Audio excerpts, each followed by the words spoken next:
Moo wanti isaa waan laal rakkoo guddaa uumuu deema.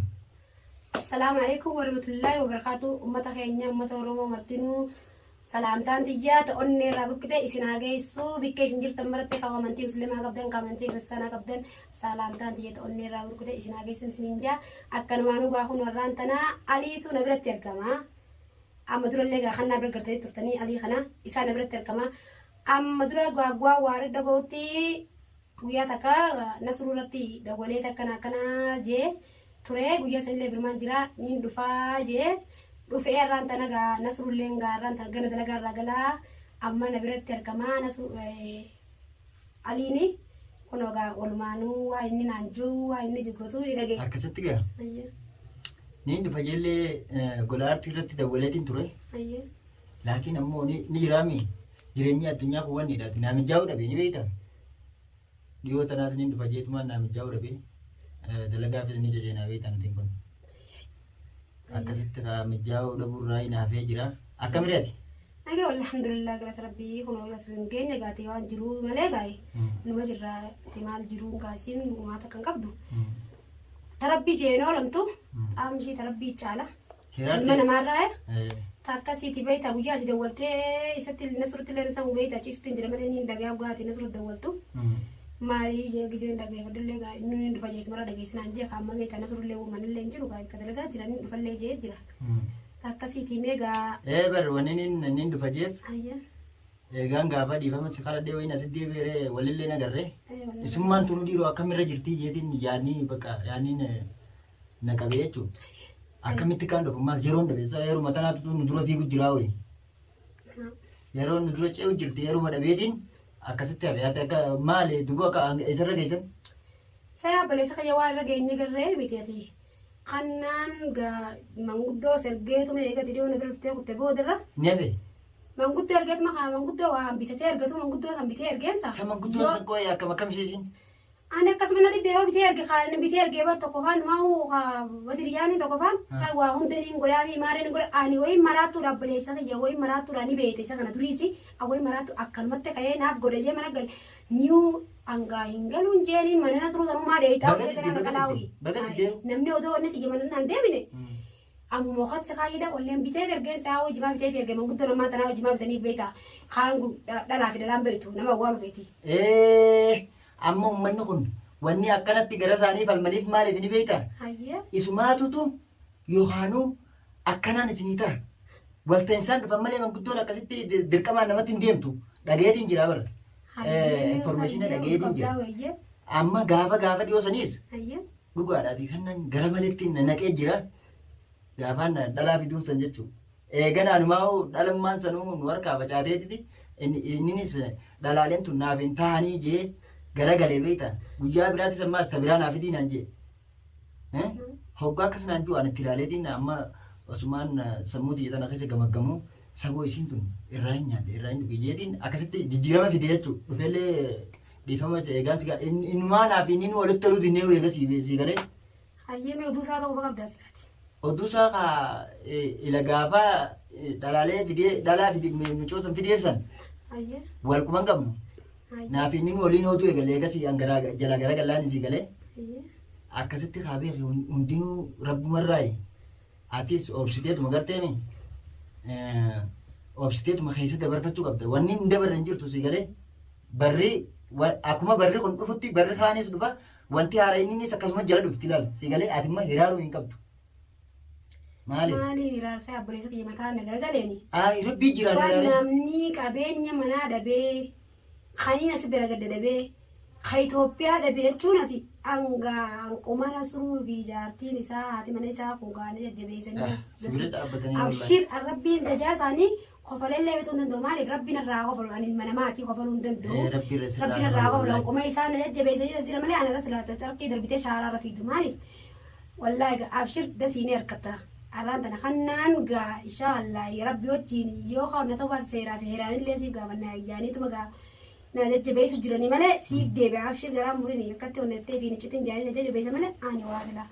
Boo ani wallaahi asuma kanaa ani hin balaaleffadha. Maaliif balaaleffattee naan jette sittiin hima dhageeffadha obboleessa kiyya. Maaliif naan ji ati har'a odoo na beektu odoo na beektu odoo anaabisaa kana beektu na beektu dhugaadha anaa kana ni beekta odoo na beektu fiddee odoonummaan dhalaa sannaa fidii siin jee'u jarjartee geessuuf hin qabdanii kanya maaliif naan jettee ragaafatte wallaahi maaliif har'a namni mana fi guyyaa sanis gaa dhiifama eegatte dhiifamni qoofiin dhiifamni karabbiiti dhugaadha har'aan tarii dhiifama jee'u na jees rabbii irra nagaafatte eegatte dhiifama itti na dhufte dhiifama siin jee malee odoo na beektu odoo inni akka fedhetti dhalaa naa fidi jee'u na jee'u bo'aate haadha ilmoo ta'e dasii eessa keessee anaa naafisa warra ilmoo wajji qabu beekta ammaa wajji ture alii. Hojii ture eessa keessee jettee oduma hin gaafatin anam wallaahi tuuta kan asii haadha qabu isaa fe'uu isaa deemus qofa qabde dhageessa jirta gartee arguun dhabdu harma gaara takka dalagaa jirtu telefoona hin qabne mushkilaan namni telefoona hin qabne akka nama du'ee qabdii jiruuti jettee dhageessee oromoo odoo sanuu beektu odoo sanuu gartee jirtu dhalaa ati fiddee saniitu hedduu takkasin na hammeesse sitti na hammeesse gaa eegas booda gaa eegatti dhiifamaa jettee obboleessa kiyya surra dhuftee dhiifamette na jettee gaa afaaniin dubbaruun hin qabu nama hajjee dhiifama osumaaniin jee malee hedduu takkaan aara si qabatu dura wallaahi billahi sanumaafuu gaamee wallaahi akkuma itti ni dhalaa naaf isiin jee inni narra siraa baruu barbaadu eegala bira dhufte gaa hiji akkuma itti dhalaa naaf jee akkaataa inni itti si wanna jee akkaataa san hunda waa takka naa yoo qabdanii arra eegala bisi fidina bira wallaahi takka naa yoo qabda giin kannaan akka beektu amiiroote khayru mayaati sharri nabuma idi inni akka fedha godhuus inshallah dachatti jitu duraa qabalamtu rabbi wajjiini isaanillee rabbi naa jiraachu nasruuf ijaarti isaanillee rabbi naa jiraachu silaarra isaan jiraachuu baatanii isaan kana maxxanuu baadde ani sumuuni hin qarqaan qabu waan harkaa qabu harka addaatee waan manaa qabu fudhatee akka tanii hin dhageenye rabbaas silaarra maraadde shaaraarraan carqa gurbi jambaa keessaa jii akkanan jee isaanillee naa jiraatanii maaliif na jajjabeessanii na qabanii jaartiin isaa gisee nan mataa wanna jee la dasii akkasii bitettee waa'ee nan fedhu naa gootee waa'ee nan fedhu maalii yeroo kamii jettee waa'ee nan fedhu na biraa battee innilleen wallaahi na turre waan takka biyyoon tun gisee dhaammatee deema gisee dalagaa deemu ni beekta waan takka si biraa har tokko deemin quba qabaadhu ijoolleet jaabite si eddalaaltee beekaddoon kan inni jechuun sanitti wallaahi naa godhu sanumaafuu meeqa akkaataa inni itti siin jeessan hundaa'u takka lafa naa qabda gaara fa'aa uummata daawwattoota kan duratti. Bara ammaan tana laal eegalan karaa kannaarraa garagalee jechuudha. Ministeera sana himuunis bu'aa hin qabu. Maaliif waanuma bu'aa hin qabne sana. Maaliif maal rakkoo qaba yoo naan tajaajileessa kiyyaa. Amma gaafa sana beektaa garaan akka jette dhageesse garaan kiyya kun akka qomtootti na boba. Iji wallaahi ta qabeenya kiyyaa sanii garaa kana uwwisu jiraawii. Ati gaafa ichi gidduu sana mana akka inni gurgurate dhageenyali. Gaafa sana amma dura bar mana gurgurre hoggaasanii. Hoggaasan mana gurgurre. Akka warra isaanii irraa dhagootti obboleessa kiyya odoo fe'uu zaara deemu jiruuti jechuun dhageenya. Lakkii. Gaafni inni mana gurguru gaafa ni beektaa. Eeganaa fi inni wallollee jechuudha. Dhalaan sanis ta'uu fi dhabdee hangara kee dhufee gartee dasiitti araaramee jira aliin. Ministeera san dhagee booda mana gurguruu jechuu dhagee malee gaafa san mana hin gurgurre. Ani sumaa dhagee malee leengatte manaa tana sumaatu leengatte dhagee malee obboleessa odootiin natti odootu dhuftee nasru dawwaltee dhufin dura odootu mana kanaan baay'atu dhufin dura kannaa baa akkumaan dhufee barkuu takka buletti guyyaa kan mana gurgurtee dhagee akkumaan haadha isaa dawwaletti maaliif naan ji dhugaan san hundi dirra rakkinni san hundi tilifoona dhaba tilifoona dhaba namni tilifoona hin qabne akka dhuguma akka nama du'ee qabdii jiru tilifoona dhaba malee silaan irra tilifoona qabaadde. Deemeenis feeruusaas jalallee deemu aan feeruus asumaanuu mee hiji mee asoo sarara makoo qabdalii kan jennee naayi. Amma hundaa ulaal atimma garaa keessan an gara keetiin jira. An dhiifama wallaahi adii kan jeega baramma asoo gaamma asoomaan godhee dubbadde malee eega dhiifama naan jette walitti akka taaftan jirtu. Akka duraan keessi dhiifama eega jette ofiin tarabbi dhiifamni isaa rabbiiti dhiifama rakkoo qabu mee dhawaa isaarra naayi mammaan ta'a. Amma immoo wanti isaa waan laal rakkoo guddaa uumuu deema. Hayyee usmee. Manguddoo san boodaas dhagaatiin jira dubbii waan inni dubbata jedhanii inni godhaa jiru jechuudha. Haasawaa jiru dhaga'uutiin jira.